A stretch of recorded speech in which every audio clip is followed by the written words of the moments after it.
14 দিনে 1400, যেখানে এরকম আন্দোলন চলছে সারা দেশব্যাপী, তার মধ্যে হয়ে যাচ্ছে এরকম। আপনাকে একটা কথা বলছি, প্রথমে তো এটা শুধুমাত্র কেস নয়, সারা বছর প্রতি মুহূর্তে প্রতি সেকেন্ডে হচ্ছে। যদি তার ডেটা হয় তাহলে বুঝতে পারবেন এটা একটা হিনিয়াস মার্ডার, এবং এখানে অনেক অনেক ক্রাইম যুক্ত আছে। তো আছে রেপের মতো মর্মান্তিক জিনিস আছে, তার সঙ্গে খুন আছে। সবকটাকে দিক বিভ্রান্ত হলে শুধু চলবে না, এর মধ্যে অনেক কথা আছে এবং চলছে। কোনো জায়গায় উইমেন সেফ নয়। আমরা উইমেন্স ফ্রিডম নিয়ে কথা বলি, অনেক কিছু বলি, কিন্তু আসলে আমরা কেউ সেফ নই। শুধু তাই নয়, অনেক কিছু ছেলেরাও সেফ নয়।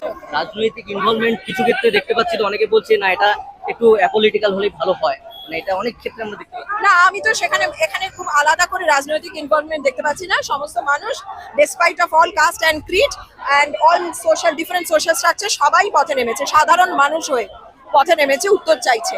এখানে কে কি বললো, কোন পলিটিক্যাল দলে কে কি এলো, সেটা জাস্ট মাথায় আসছে না। বিচার চাইছি, বিচারটা করতেই হবে।